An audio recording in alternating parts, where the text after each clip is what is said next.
Ladies and gentlemen, it's that time again. Another episode.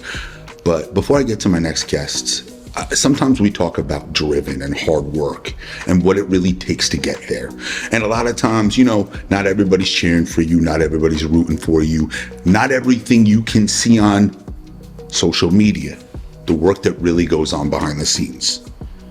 So let me introduce her this way. The hardest working woman in showbiz, Melissa Said. Melissa, introduce yourself. Hi, I'm Melissa, aka Melly Be Fit, and I'm an IFBB friend. So let me get into this and why I say this all the time. You don't know the 9-to-5 work she was putting in to get to where she was, to be promoted, to do all these things. But what you also didn't know was the 7 a.m. cardio sessions, the sometimes 5 a.m. cardio sessions, the training in the middle of the day, the seeking out advice at any pro she could find. And then to get to the pro level, win the NPC, get to the pro level, and win your pro card. What drives you? What drives me to compete? Start with that. I just wanted to try it, to be honest with you. I was always dedicated to the gym for like a good period of time, and then I had someone telling me, like, you work out a lot, eat consistently, like, why don't you try bodybuilding? And when I first got into working out, I'd watch a bunch of YouTube videos, and I thought people who went to the gym were like all bodybuilders. Like, I was like, oh, this is like what I'm supposed to do. So I always had that mindset. And then someone's like, you should try it out. So I was like, okay, I've always watched it. Like, why not? I'm like, I'm not going to do it unless I find a good coach. So I found a good coach, Body by Alita. She's amazing. And I met her. And as soon as I met her, the energy was there. And I was like, all right, this is going to be my coach. Let's do it. I met her like on a Friday and then started prepping on a Monday. I was like, let's get into it. Yeah. Okay. Hardest part of prepping? There's a lot of hard parts. I don't think I could just name one. Break it down. I'm ready. First off, the diet's pretty hard. It's like having a second job. I was working full time and prepping for shows. So I would say trying to balance both of them at the same time was very difficult for me. It was like 4 a.m. cardio sessions. I'd be training clients back to back. And then in the middle of the day, I'd work out, run home, take a shower, come back, train more clients. And then right after my evening clients, I'm right back at the gym doing more cardio to end off my day. And then in between all of that, I'm eating about 6 meals a day. And they're not the most enjoyable meals, I'll say. Like cod, like 6 slices of asparagus and some cucumbers, and I'm like shoving it down between clients and pushing myself to do it every single day. So I think that's the hard part, like balancing my personal life, my work life, and then balancing being a bodybuilder at the same time. Talk about the sacrifices. Didn't really hang out with friends, didn't really communicate with a lot of people. It's very lonely, very isolating. So I think that was one of the hardest struggles of like prepping for shows. What? Everybody doesn't like cod the way you do? I mean, I don't think anybody likes me when I'm eating cod. I can understand that. Okay. Yeah. What was it like to get enough sleep, to get enough recovery, to do all those things? It took me a while to figure out that balance, to be honest with you. My first show, I wasn't sleeping, wasn't really focusing on my recovery. I was just, like I said, I was like, let's do this. Let's do this. Yeah, and I went into it. I mean, thankfully I was successful, but after my first show, going into my second show, I was like, okay, Melissa, like you really need to focus on your sleep. Your body isn't adjusting well. I wasn't losing like fat the way that I should have, and I knew that was because I wasn't focusing on my recovery at the end of the day. Okay. How many times did you go through competitions before you won your pro card? Like, what I really want the audience to understand is, there was that old Dwayne Wade line, since we're in South Florida, I'll give it to you. Okay. Fall down 7, get up 8. Yeah. Okay. And we talk about the resiliency part. Mm-hmm. Like, your personality's so bubbly and smiling, you're not going to tell everybody this, and I already know it. So, okay, it's, can I get up? Can I do it again? Can I do it again? Can I do it again? Right? Yeah. And how to get knocked down and get back up again. So, what adjustments from the first show to the second show? What adjustments to the second show to the third show? Give them to me.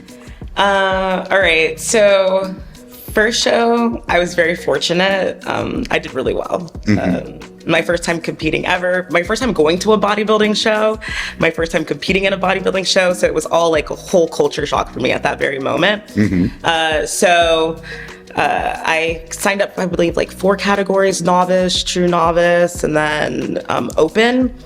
I won all 3 of my categories on my first show. It was amazing. After that, it qualifies you to compete overall. Right. I competed overall, and then I won overall from everybody on my first show. Off the first show. Yeah. So once you win overall, you qualify for nationals. I was only supposed to try out 1 show, and I did really well. So I was like, all right, I qualified for nationals. One of my prizes were that they'll pay for my national show. So I was like, all right, I guess we're doing this again. Let's go for it. Yeah. Was it the success? Like, you really love it to some extent. Love, hate, I would say. We'll get to the hate part Yeah. in a second. Let's go with the love part first, and Okay. I'll go to the hate part because I think I want to go there too. Yeah. All right. So I did love it. It pushed me to a point that I never pushed myself before, not only physically but mentally. Like, I didn't realize how strong I was until I was prepping for a bodybuilding show. People might think like going to the stage is the hard part, but it's really not. That's the easy part. That's the best part, to be honest with you. I think the hardest part is the months and the weeks and the days that it takes to get to that specific moment. And especially when you're getting closer to your show, your body fat's super low, you're running on fumes, and you're still waking up at the crack of dawn to go on the Stairmaster for an hour, and people are walking by like, you got this, and I'm like, do I got it? Right. But it's at the end of the day, I think like I had a good support team, a good culture in the gym. Like, the members at the gym were super awesome, and they were cheering me on every step of the way. So it made it enjoyable in that aspect. Like, I felt, even though I was so alone, I had so much support in that moment in my life. Okay, so we're going to touch on 2 things on the alone part. Yeah. Because I want to get on that. It's a lonely sport. Yeah. Really lonely sport. You discover who you are and how you are internally. Yeah. Okay. You had that discovery. Yes. Okay. Downfalls of that. Downfalls, like, what did I... Let's start with, because it's an advocacy show. Yeah. So let's start with this, mental health. Yeah. Mentally tough. Like, I felt like I was missing out on like a chunk of the world because I was so locked into this like sport. So I had FOMO, you know? Yeah. It was stupid. You're missing out. Yeah, it was really stupid. No, Yeah. there's a lot of people in this world, I think. No. Yeah. You get to a level of success. Yeah. I think people think sometimes you're not human, right? Yeah. I overcame this, I overcame that, I overcame this. Yeah. So now I'm not human. Yeah. Okay, this is, you know, the health struggles I've had and the direction I went and how I got to this. And the audience does as well. So they'll almost tell me, I had somebody describe me last week as an alien. Okay. Yeah, okay. He does not feel, he does not do this. This is bothering him, that's bothering him, that's bothering him. He's going to tell you to load the bar anyway. Yeah. And then he's going to get up and somehow hit it and then sit back down. Yeah. Right? And you think somehow, well, I'm going through these symptoms and that symptoms, and how am I going next? Yeah. Right? It became sort of automatic that way for you, where everybody viewed it that way. Yeah, it was like a machine. Yeah, it was a machine. Yeah. Right. When does it set in? The challenging part, when does that set in? No, I'm going to start with the self-doubt part first. Yeah. When does that set in? I guess looking at social media and comparing yourself to like the pros, you know? Pros, okay. Especially starting off and being so new into the sport, you're like, am I good enough? Do I look good enough? Because the whole basis of bodybuilding is you're getting judged based on how you look. Right, exactly. So it's me thinking, am I doing enough? I know I'm waking up every morning. I know I'm doing cardio. I know I'm pushing myself tremendously in the gym. I know I'm doing everything that I need to do, but still, like, in the back of my mind, I'm like, is this enough? Like, should I be doing more?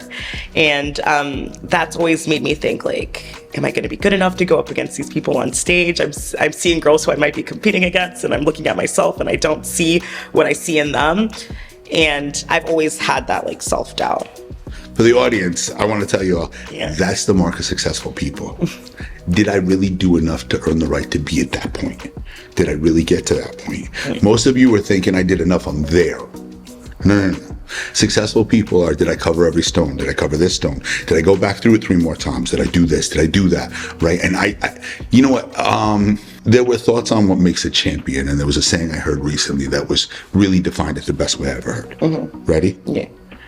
Did I suffer enough?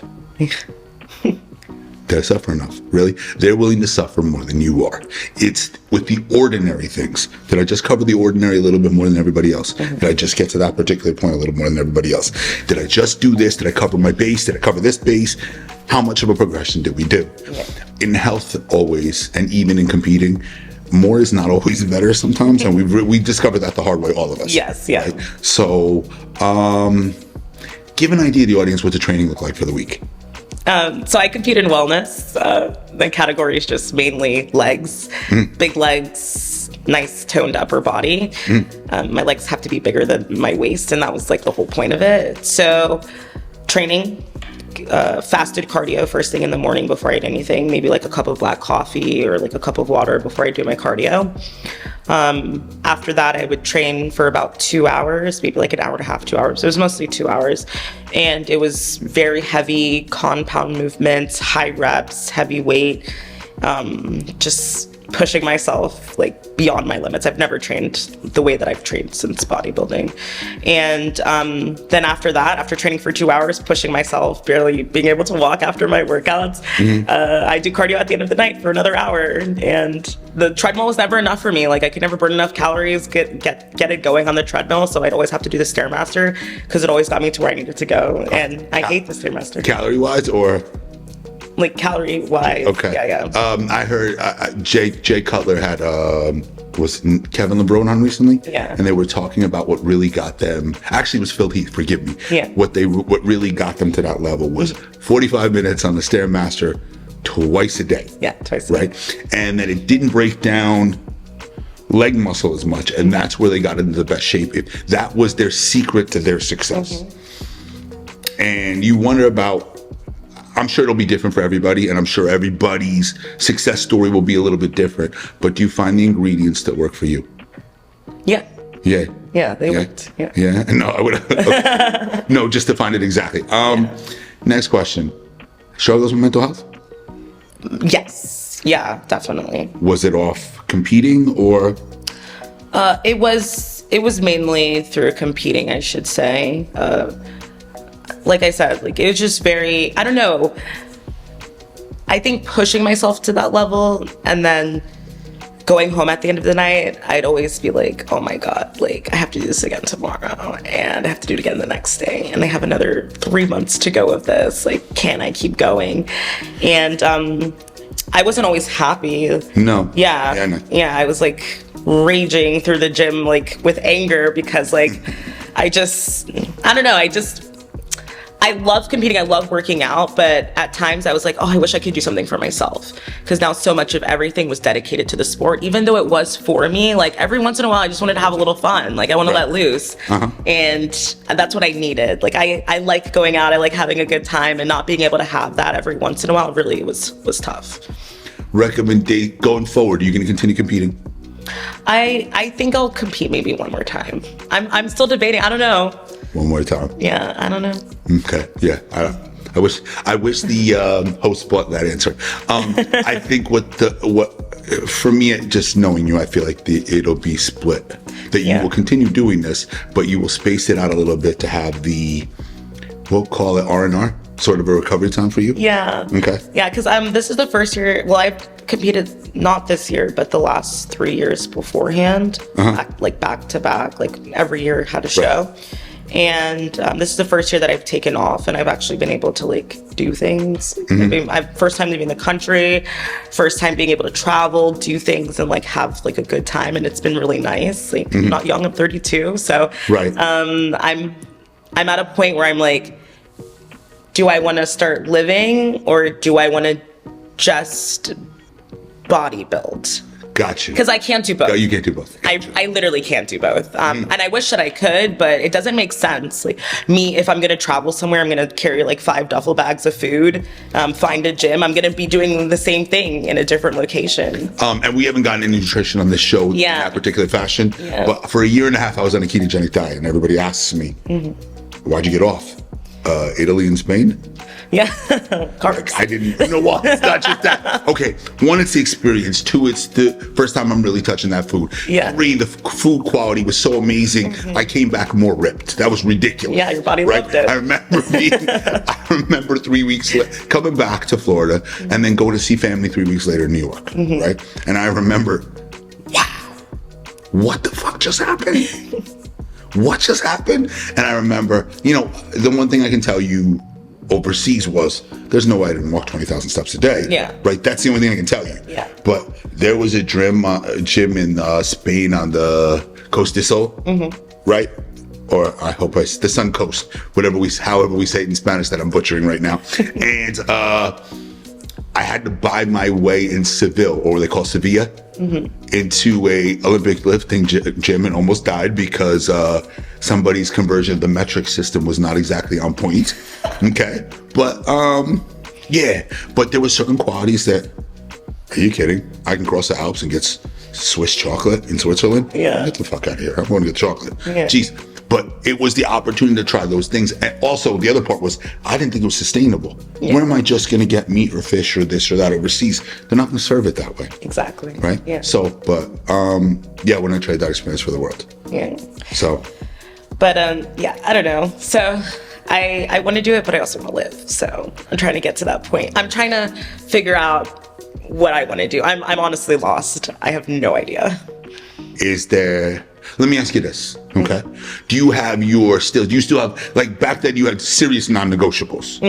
And I always talk about, I have non-negotiables.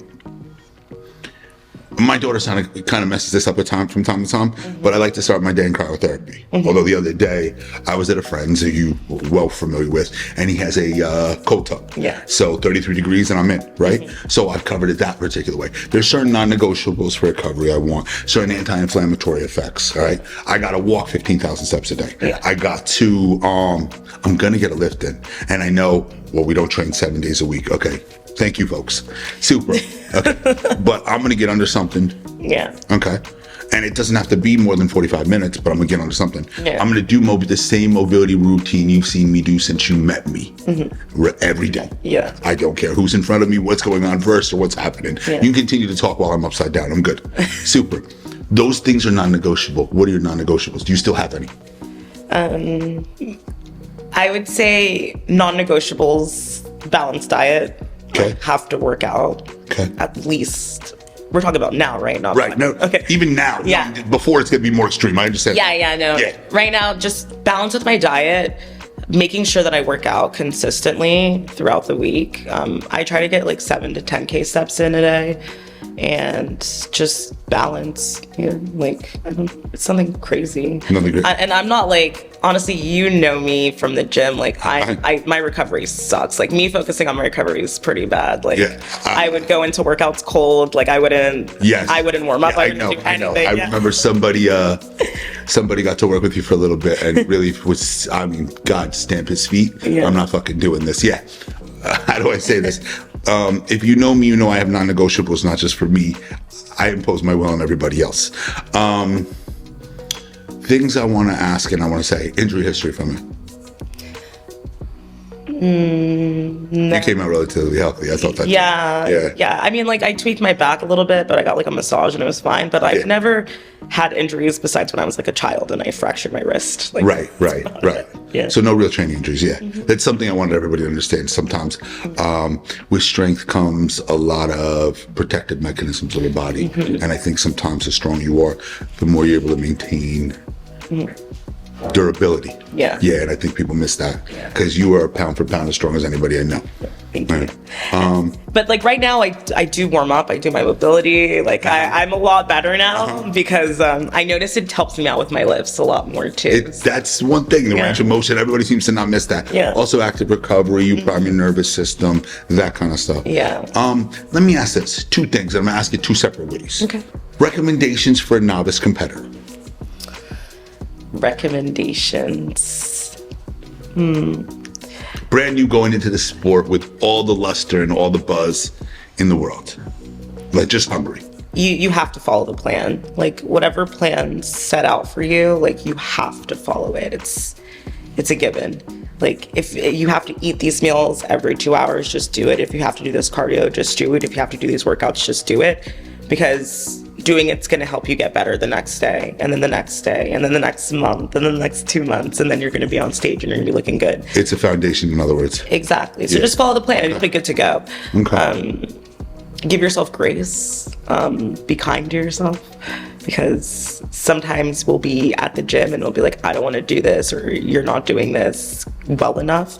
And it's like, no, I'm doing everything that I need to do to be at this exact moment that I am now. So that's about it. Yeah.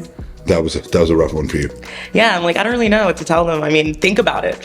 This is something you really want to do as well, because I think people look at bodybuilding and they see like the sparkly bikinis and they see the makeup and they see the tan and they're like, yes, that's what I want to do. And they don't really think about what it takes to get there. We talk about this all the time. The line I usually run off is this, and I've said it several times on the show. Yeah. The Lionel Messi line. It took me 17 years, 6 months, and 46 days to become an overnight sensation. Okay. You love what it takes to lift the trophy. You don't know what it goes on behind the scene to get to that point. And not everybody's willing to do the work. And you watch it from time to time. You understand what the work takes. You think you know, but until you get there and you have to make decisions. When we're talking about, and we'll talk about making business decisions, you have no idea. Either you're going to sit there and handle it or you're not. And you're going to follow the process or you're not. And you will even talk about this with people going through diet plans in general, right? They're ready to make business decisions right away. Oh, I could have a little bit of that. No, you can't. Oh, I could do a little bit. No, you can't. Oh, everything in moderation. If you were living in moderation, you wouldn't have got to this point. So where do we go next? Okay.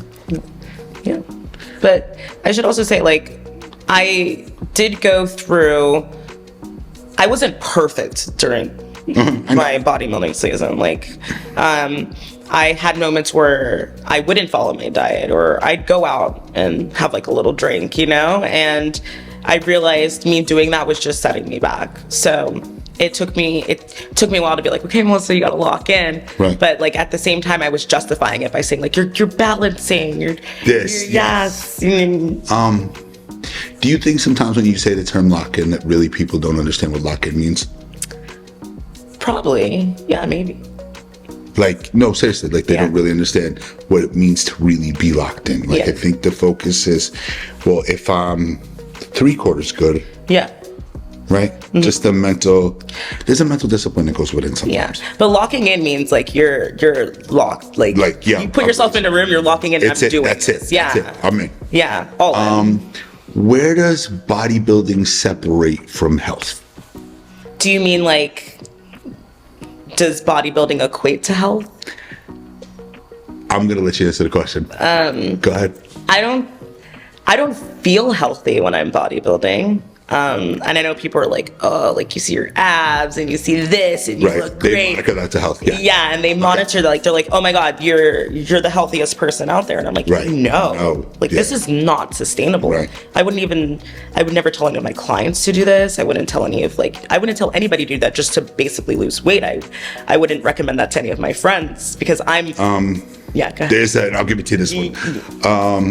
There was a time when I pulled the picture down at one point, but I posted a shirtless picture, and I'm like, I'm this age, I'm this, I have abs, right? And I'm chronically ill, so why are you looking at me like I'm healthy? Right? So I think sometimes people they equate that to health, and they're not really understanding that these extremes may not always be healthy. No, they're not. By the way, when I say that for the whole sport, I'm a fan, and I'm a fan of the dedication that goes into it. But I recognize it may not. It's not for everybody. It's not healthy. Everybody. It's not healthy. Messes up with messes your hormones up. Like, I didn't have my cycle for like months. Like, and that's why like I had mood swings and I was really off. But it's not the healthiest thing for you. Being that low in body fat percentage is not, especially for a woman. No, I understand. So that was basically the biggest one, huh? Took a while to get back to normal and everything else. And blood work was? Blood work's good now. Good now. Good. No, but okay, so you were smart enough to get a baseline and go back to where the baseline was. Exactly, let that be a lesson for everybody. If you're going to start something new like that, it's always a great idea to get blood work. Please and get your blood work done, yeah. Yes. Oh, guys. So important, yeah. I don't think they even understand where the baseline is and what they're going back to even look on A, B, and C. Yeah. Competition's a choice at that point, and I don't have a problem with it. And God, I commend you all for even trying. But if you're going to put that kind of dedication in, know where to go back to real life at a certain point. Yeah. Yeah. I love that. Okay. What are you doing now? Right now, I'm just living life. What's that mean? So right now I'm working, pretty much. I train clients, work at the gym, and then besides that, I'm just training for me personally, more like lifestyle training. I gave myself a little bit of time and a little bit of grace this year because I did try to lock in and bodybuild. I just wasn't mentally there. Like, I needed a break. I was going through like a roller coaster of things, and I was just like, you know what, Melissa, like this isn't the year for you. So I just turned off bodybuilding and I just focused on myself. It took me a little bit of a while to get to a place where I wasn't feeling guilty about it. Right. Because I have a lot of people who still support you. They support me so much, and when you have the most electric smile in the building, yeah, and you're coming with that, and everybody's watched the dedication. And by the way, I've never seen a girl with a set of wheels quite like that, with a waist like that. So you should understand the work she put in to get to that particular point. And yeah, I think sometimes when you look at those things, it's kind of like, do you do it for everybody else? Do you do it for the accolades? Are you doing it for you? Exactly. And I was literally going to talk about that because please, I sometimes I don't know who I'm doing it for. Right. Because I love bodybuilding, but I also hate it at the same time. But I have a lot of social pressure behind it because people love seeing me compete. Yeah. They love seeing me go. They love seeing me go through my prep. They love seeing me go on stage. Like, they love the process of it. And I get asked all the time, even just like 1 year just not doing it. They're like, when's your next show? Like, when are you going to go again? And then I have a lot of people who are like, I started bodybuilding because of you, and I'm doing this because of you. And I'm like, oh, that's amazing. Like, I'm glad that you found that. I love it. Like, I want to see how you're doing. But at the same time, it's just like, do I love it enough to continue to do it? So you feel the pressure of being the inspiration? Yeah. So I love inspiring people. I love it, but I don't want it to be fake either. Like, I don't want to force myself to do something that I don't want to do to make other people happy. If I don't tie this in, the president of the studio is going to get mad at me on this one, so here we go. A couple years ago, I get an infection off an injection, and I end up in the ER, and I end up having surgery to clean out the infection, and it's in my shoulder.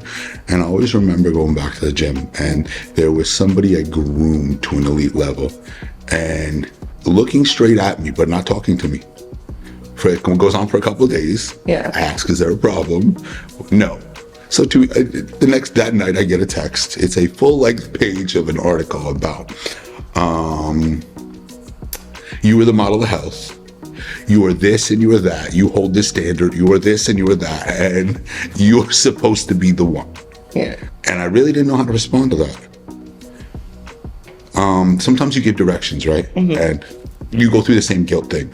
When I first got sick, I'm going to write, you know how everybody always looks at a trainer and they say, are they in shape? Are they not in shape? I want to work with them because A, B, and C. Yes. Oh, I don't want to work with the fat trainer. I don't want to do this. Okay. How about the one where the girls were lifting more weights than for a while? Because I had 10 girls out benching me, and I knew it. Yeah. Right? But I'm writing the plan. Right? And the focus was, will they really still follow me? Yeah. Right? And I went through that for a little while. Yeah. It's not a big deal. I remember it clearly. And to think the model of health, and I'm taking immunosuppressants to stay at this point, and I'm trying to overcome A, B, C, D, and E, and I'm really not there. Right? And then to read that was kind of wild because I'm really not. Yeah. I'm promoting those factors. I'm promoting it should have been done this particular way. I'm promoting, listen, I got sick possibly because of A, B, and C. Right? So we're going to cover all those bounds so I never go through this again for anybody else, because I don't want anybody else to suffer. This show is kind of about that. Yeah. Right? What parameters did I cover? But I can't just be the one standard. Yeah. Right? So it takes a village we'll talk about, right? So the village of health is kind of, and that's kind of why you're here, because I want them to kind of understand elite problems, right? Because they seem to think when you get to a certain level,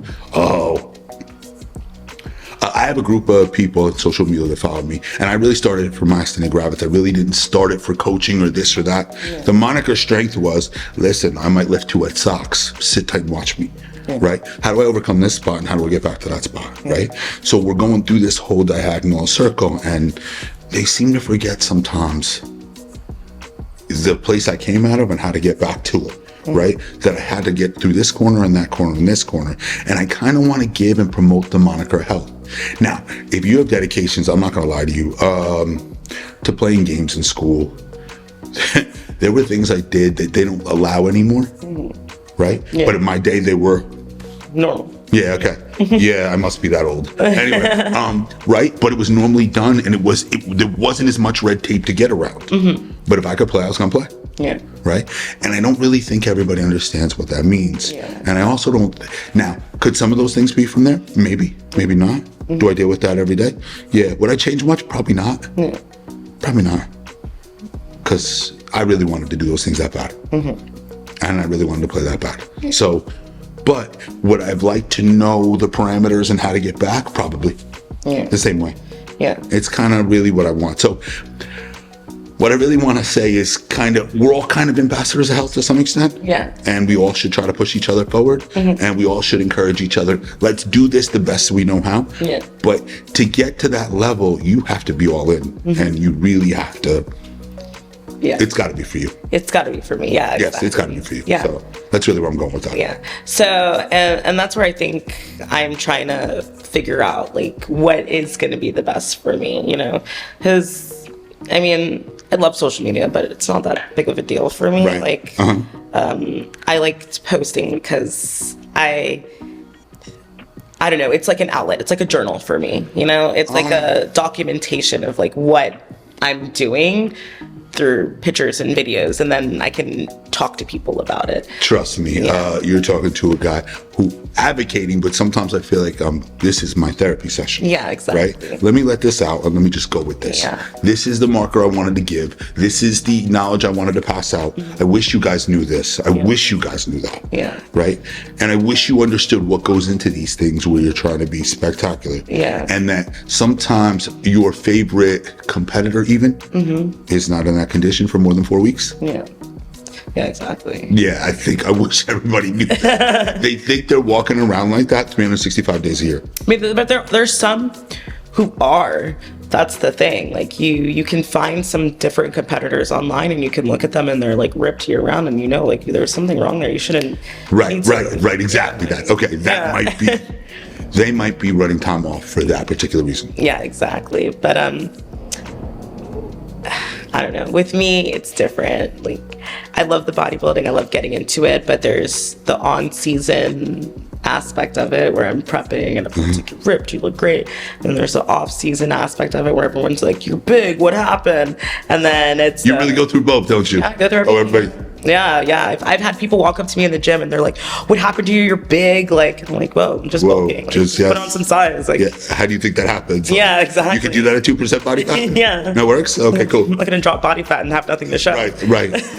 Yeah, but I've gone through every aspect of it. So there's like the positive and the negative of it. I've taken a step back from social media a lot this year, and it's been very nice for me, not feeling like people are like, when are you going to post again? This, and I'm like, I'm going to post when I want to post. Yeah. And it should be that way. So I feel like if I want to bodybuild, I'll bodybuild when I want to bodybuild. And if I don't, then I don't. But that's my choice. So let me touch that one since you went to it. Yeah. Social media, do you feel like that's Fantasy Island? Yeah. Completely, right? Yeah. Smoke and mirrors for the most part. And I think we've both been in a spot where we work with people before. And they might be, their life on social media looks like, wow, this came out of heaven straight up, right? Yeah. And they're the most miserable human beings you've ever seen. Like, I think the only time they smiled was for the camera to take that picture. Exactly. Yeah, and it's curious at times. Like, are you really living for you or are you living for somebody else? Yeah. So let me tell you a couple of things. One, I commend you for everything you've done to this point, both sides. Thank you. Okay, I've always loved that about you. I've always loved that you've done your own thing. But most importantly, one, I selfishly would love to see you on stage again. But do when you're ready. Yeah. Okay. And make sure everything health-wise is in check before that. Of course. And keep smiling, please. Yeah. Okay. No, I will. Yeah. Melissa, where can everybody find you? They can find me on my Instagram, TikTok, and literally any social media, Melly Be Fit. It's Melly with 2 I's. And yeah, you can find me on there. Okay. When I'm posting. Dumb question. Are you doing any online? Anything online? Like diet, nutrition, workouts, anything? No, I don't do any online programming. I mean, I can provide it. It's like on a need basis. Gotcha. I don't really like to do it for everybody because I really like to do like check-ins. And Check it. Oh, yeah, I know exactly what that's like. Yeah. Beautiful. Online programming's pretty hard, but I'd love to come out with like some type of like lower body routine, like how to grow your legs, workout type of thing. But that would really be me. Your nickname always should have been Wheels, and I mean Hot Wheels. But okay, it's a pleasure having you. Thank you. It's nice to be here. Ladies and gentlemen, on the health front, 2 things. There's always going to be respect and love for the mental fortitude and the toughness to want to compete. What it takes, the dedication that goes in, the process that's in place. Is it somewhat extreme? Yeah. Do you have to be rather dedicated? No, completely dedicated. And you have to understand what it goes in to get to that particular level. I think some of you sometimes are unrealistic in what you're chasing. Really map out your goals. Really understand what work it's going to take to get into there. And really focus on what you're looking to do. And make sure, please, you're taking a look at your blood work.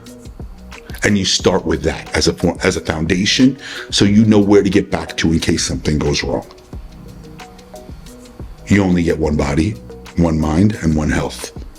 And folks, please remember, you have all the problems in the world until you have a health problem. And then you have one problem.